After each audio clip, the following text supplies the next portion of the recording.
Hi, I'm Trish. Thank you for joining me for another Bible study. This is the second study in the book of Jonah. Let me give you a recap. In the first chapter, God told Jonah to go to Nineveh. And Jonah went, no way, I'm out, and ran the other direction. He boarded a ship to Tarsus, but as so often when we try to run away from God, God intervened. He sent a violent storm, and eventually Jonah admitted that he was the reason for the storm and told the sailors, to throw him into the sea. These were good men. They tried very hard to avoid doing that, but when they couldn't get the ship back to land and to safety, they finally threw Jonah overboard, and the storm stopped. And God appointed a great fish to swallow him. So that's where we're beginning. Jonah has just been swallowed. And he begins to pray. So we're going to start Jonah 2, verse 1. Then Jonah prayed to the Lord his God from the belly of the fish, saying, I called out to the Lord out of my distress, and he answered me. Out of the belly of Sheol I cried, and you heard my voice. You cast me into the deep and into the heart of the sea, and the floods surrounded me. All your waves and your billows passed over me. Then I said, I am driven away from your sight, yet I shall again look upon your holy temple. The waters closed over me to take my life. The deep surrounded me. Weeds were wrapped around my head, and the roots of the mountains. I went down to the land whose bars closed upon me forever. Yet you brought up my life from the pit. O Lord my God, when my life is fainting away, I remembered the Lord, and my prayer came to you into your holy temple. Those who pay regard to vain idols forsake their hope and steadfast love. But I, with the voice of thanksgiving, will sacrifice to you, and I vowed I will pay. Salvation belongs to the Lord. I don't know about you, but I've known the story of Jonah my whole life. And I see things in pictures. I imagine how they came. And what happened in my mind was Jonah gets thrown over the ship, into the sea, and the fish comes out and just like, you know how a dolphin comes up and grabs from the um a trainer's hands and just like that's what I envisioned. I envisioned that maybe he got a little splashed, but he was saved before he really ever experienced that water. But that's not what Jonah says. Jonah says the waters closed over him and threatened to take his life. The deep surrounded him. Weeds were wrapped around his head, and his life was slipping away. He was going down. I mean, even like this time when I was reading it to you, I even envisioned, how sometimes in a movie or something the ship hits the bottom and then the sand comes up. Like that's kind of what it sounded like in there, that he hit ground and he was going into it. Jonah was drowning. Like he he was in a very bad place. He and what we forget because we know the rest of the story is that he didn't know the fish was coming. As far as he was going. He was not coming back. I don't know if you've ever experienced this, like a time when you're swimming or something and the water just overwhelms you and you feel like I went through that a few years ago. Um, it's now a humorous story and I'm not gonna really go into it, but I went under the water. I couldn't get my bearings. I couldn't figure out which direction I needed to go to surface. I tried to swim and I hit the bottom. Like I was obviously turned around and going the wrong way. And when you can't breathe, everything in you just fights for air. And I remember struggling to get back up, wondering, like, is this it? Like, is one more gulp of this water is going to be the end and they're going to have to resuscitate me? But obviously I did make it out, but I've never forgotten what it felt like under that water and not knowing how to reach the surface. So to be down as deep as Jonah was, where the waters were closed over him, there was no way out. Like those those sailors weren't about to throw him a dinghy or something. Like they had thrown him overboard to get rid of this problem. So they weren't going to save him, and he was too far away from land to swim to it. So the deep was surrounding him, and his life was fainting away. Like, imagine all that happening. It's the end. Jonah had run from God. He was so determined to go to Nineveh that he boarded a ship traveling in the opposite direction. Now he's sinking, and there's nothing he can do to save himself.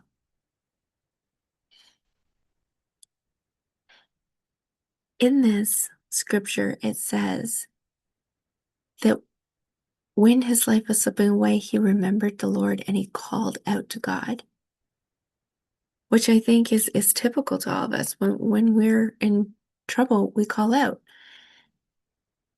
But the next part's very important too, because God heard him.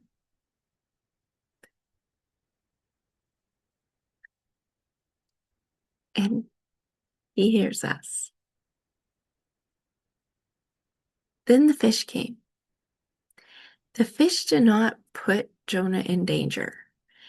It saved him from a danger he was already in. But think about that, okay? I gotta say, I don't like the smell of fish. I love looking at them in nice aquariums. Like I've always wanted to go to that aquarium where you can walk through the things and you can see them all around. I think that would just be amazing. I haven't gotten there yet. I will, but I haven't gotten there yet. And I like looking at fish. I like the beauty of them and how they move in the water and stuff. But of being right next to a fish, like I don't want to touch one. I don't want to like cuddle up with one. They stinky. And so imagine being inside one. Like there's rotting stuff inside fish, like how they eat, like the stuff rots in there and oh. And so imagine it's going to be dark, cramped. I mean, I can't even imagine what it smell like. And like this is not my idea of a rescue. Now I'm inside a fish. But the amazing thing is, inside that fish, Jonah was alive. And that itself is a miracle. Like somehow he was able to breathe and sustain life in there. He was alive.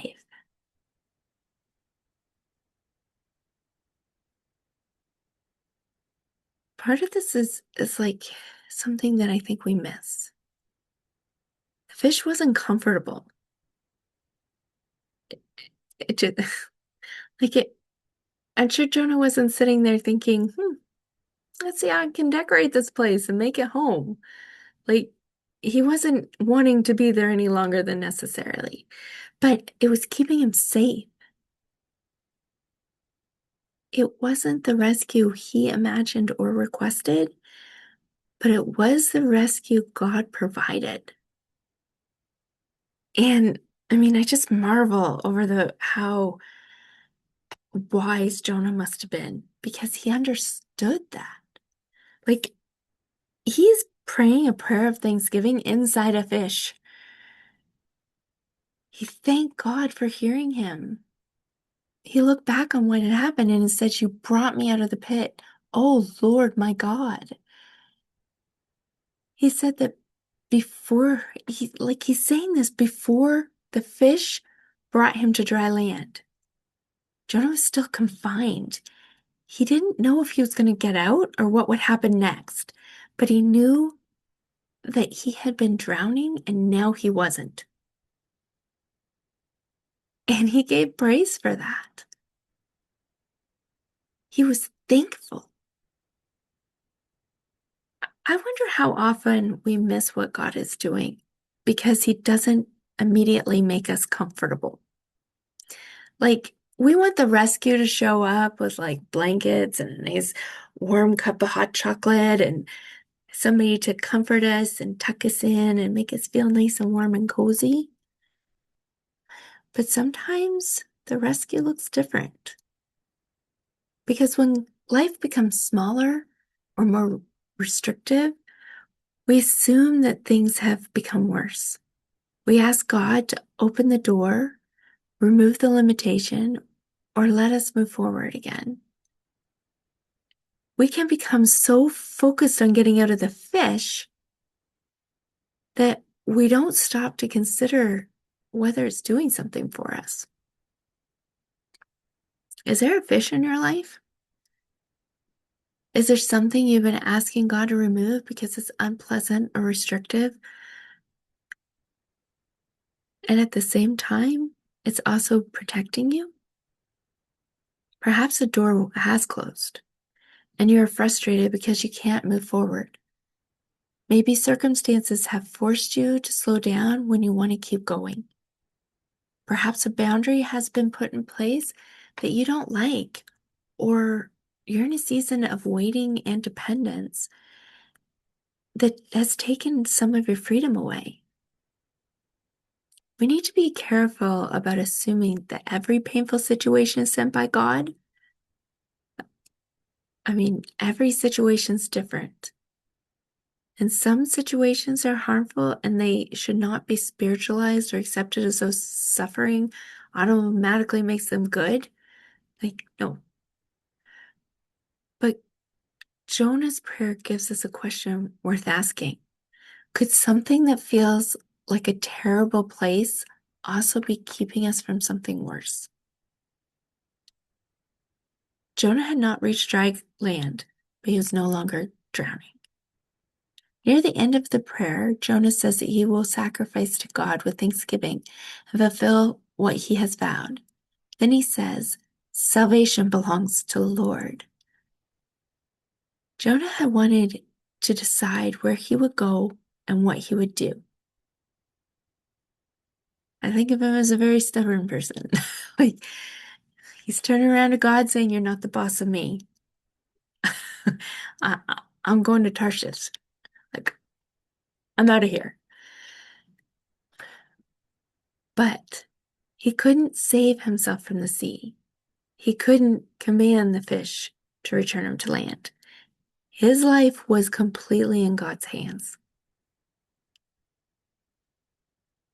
He hadn't learned everything he needed to learn. As we continue through this book, we're going to see more. But inside that fish, Jonah did something that I think we forget to do. He recognized that God heard him and preserved his life.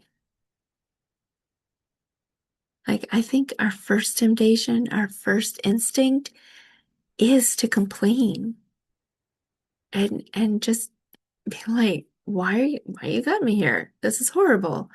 Take this away. And our first thought is not about thanking God. Because we think, hey, we're only rescued once everything's fixed. We'll thank him again when the doors open, when the waiting ends, or when life begins to feel normal again. Jonah thanked God from inside the fish. Maybe that's where you are. You're not drowning anymore, but you're not yet on dry land. You're safer than you were, but you are uncomfortable and uncertain about what happens next. It is completely understandable to pray, God, get me out of here. Jonah didn't want to live in that fish forever. But perhaps there's another prayer to offer while you wait. God, please help me recognize how you're caring for me here. in this moment, in this time. The fish was not Jonah's final destination. At the end of the chapter, God spoke to it and brought Jonah safely onto dry land in a way that just cracks me up because that fish vomited.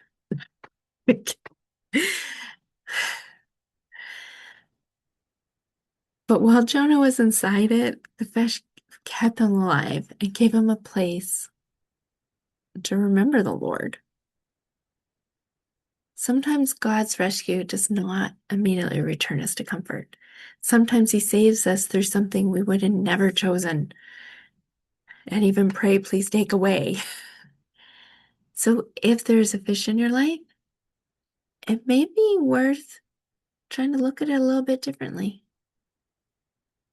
You may not be on dry land yet, but perhaps God has already answered more of your prayers than you realized.